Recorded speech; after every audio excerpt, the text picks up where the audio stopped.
Hey guys, welcome to the first email and the first module in the Content Machine training course. So in this module today, I'm going to be talking about how to think like a content marketer. And I think this is really important. I think what a lot of people do is they see content marketing as bloggers see it, in that they see it as an activity that gets done, like a mechanistic type thing. But the way I see content marketing is it's an entrepreneurial endeavor. It's akin to starting a business, being a content marketer. So I want you to change your thinking from I need to create a lot of content through to I need to market a business. And in this module, I'm going to show you how to do that.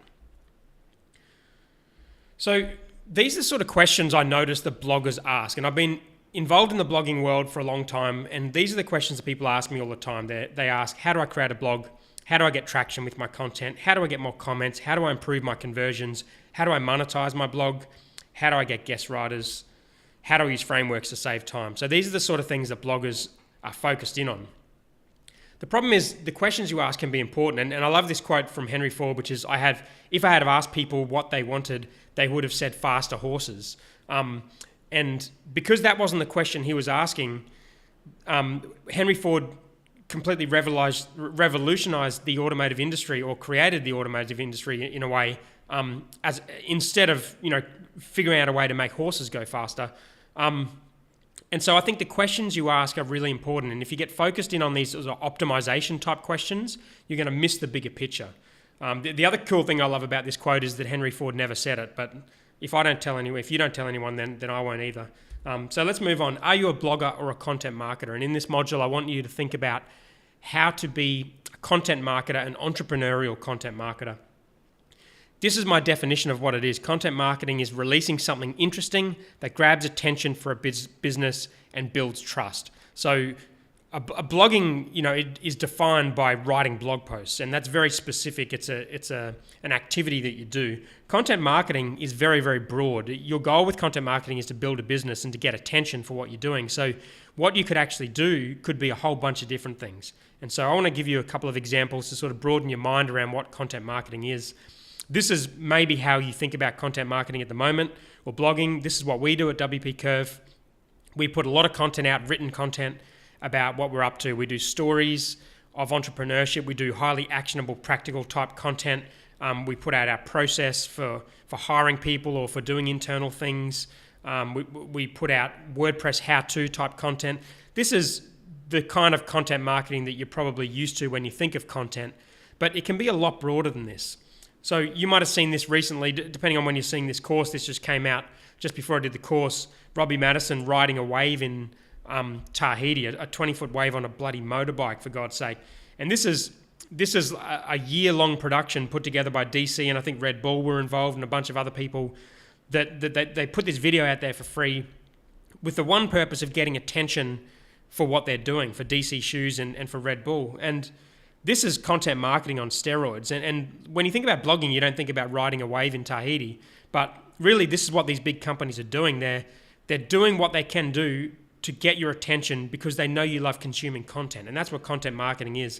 This is another cool example from GE. They put together an emoji-based little interactive piece to educate people on all of the different elements in the table, for the scientific table. So this is, again, very, very far from blogging, but this is content marketing because people are engaged with this. It's an interesting way to present something, and it's getting people's attention. So it's part of our definition of content marketing. This is an even broader example where Surfstitch got together with Julian Wilson and did a bit of content around giving him a bunch of surfboards to try, where he didn't know the shapers, didn't know the brands, and he had to sort of work out which one he liked. And this was interesting content for their site, but it went even a step further where at the end, after he chose his board, they ended up selling this board on their site, and it's a big seller on their site. So the actual content became a business for them. So this is content marketing even further than giving away free stuff. This is content marketing actually turning into a business. So this is how broad content marketing can be. So when you think about content, I don't want you to think about blogging necessarily. I mean, that might be what you arrive on after you test a bunch of stuff and you work out what gets traction. But content really is about putting any kind of stuff out there and getting people's attention and building trust with those people. So I want you to think about who is doing this well. And it's good I always like when I'm doing anything within entrepreneurship or startups or content to have someone to look up to for who's doing this well as best practice. And, if you think of a company like Red Bull, they have hundreds of people employed in a totally separate organization that just puts together Red Bull content. And it's called Red Bull Media House. These guys have invested extremely heavily in content marketing, have got an enormous result from that. If you bring it more back to my sort of world, I think about companies like Moz, who started out putting out SEO how-to guides and have grown a $30 million annual business by putting themselves at the center of white hat SEO and becoming the experts and putting out content in that field. HubSpot are a very successful listed company now that really pioneered what they call inbound marketing, which is more or less the same thing as content marketing. Copyblogger, again, started out putting out content around blogging and around copywriting, and they've been able to build a bunch of businesses and brands in the software space mainly, and communities and info products and memberships, and they're doing a significant amount of revenue. I don't know exactly their revenue, but I saw $10 million revenue somewhere from last year, I think. So they're a significant company that they've grown out of this idea of putting content together. Frank Body I include in there as well because they're a really interesting Australian startup that sell a body scrub, and they market that through Instagram and put their images out on Instagram. They've grown a huge following of, I don't even know how many people they're up to now, probably 400,000 or 500,000, maybe even 1 million people. I don't know, hundreds of thousands of followers on Instagram. And they've got a multi-million-dollar business in about a year and a half after starting it. And putting content out there on Instagram is content marketing. And so I want you to think broadly about who's doing this well, not just who the famous bloggers are. So I want to talk very briefly about how I see content marketing work. And when I think of these companies that are doing this really well, I see a couple of things in place. I see the fact that they've got great content. If you look at someone like Moz, these guys are the go-to for white hat SEO, and they have been for as long as I can remember paying attention to SEO. These guys have amazing content. They started out putting out SEO guide, and it was the guide to SEO in the industry. I think it probably still is. And now they do all sorts of content on their site, and they really are examples of great content. It's not just putting stuff out there, it's creating great stuff that people care about. But then on the other hand of that, they also have great businesses. Like, if you look at Moz, it's a recurring software subscription business. It's a very, very strong business model, recurring revenue, very high lifetime value, building an asset that's very, very hard for people to replicate. It's a very strong business. And in this course, I'm going to talk about how to build a great business. But when I see content marketing work, I see both things.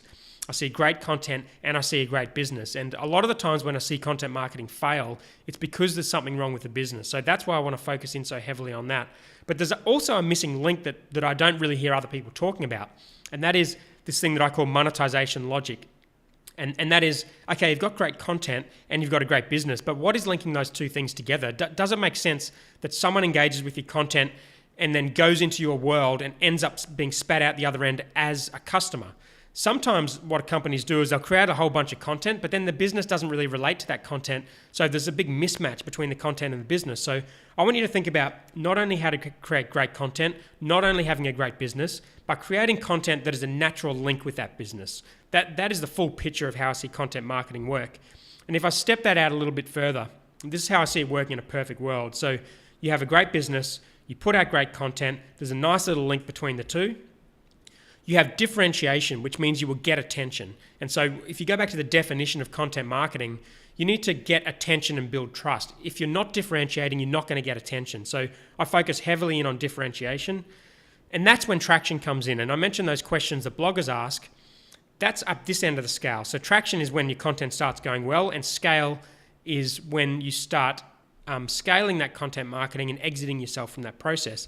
And this arrow here shows where most of those questions lie. When I get asked questions about content marketing, most people are asking them at this far end of the scale. They're not going back to the fundamentals to work out if what they're doing makes sense. And I think if I can do anything from this course, I want you to think right back to that fundamental level before you worry about that traction and scale type level.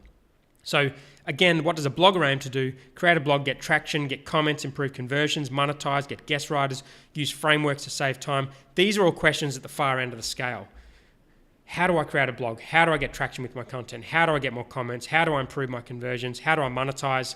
How do I get guest writers? How do I use frameworks? If you're asking these questions, that's fine as long as you have the fundamentals right. If you don't have the fundamentals right, you're way off track. So what does a content marketer do? A content marketer's job is to design a business worth marketing, first and foremost, or work for a business worth marketing if you're working for someone else.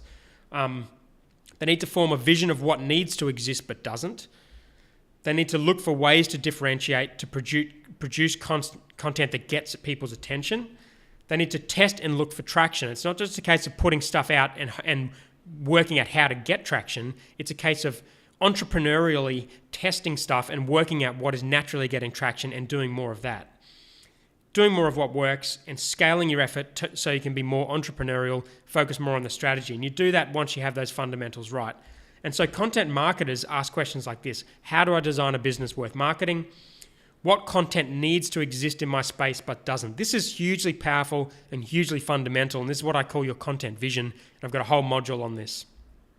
How do I differentiate my content to get attention? How do I create content to get traction? Great content, which will naturally get traction. How do I scale and build that once I've got those fundamentals right? And that's the full picture. So I hope this module has helped you think like a content marketer. Think about your vision. I want you to go away and think about what content needs to be out there in the world. And in the next module, we're going to dig more into that. Thanks, guys.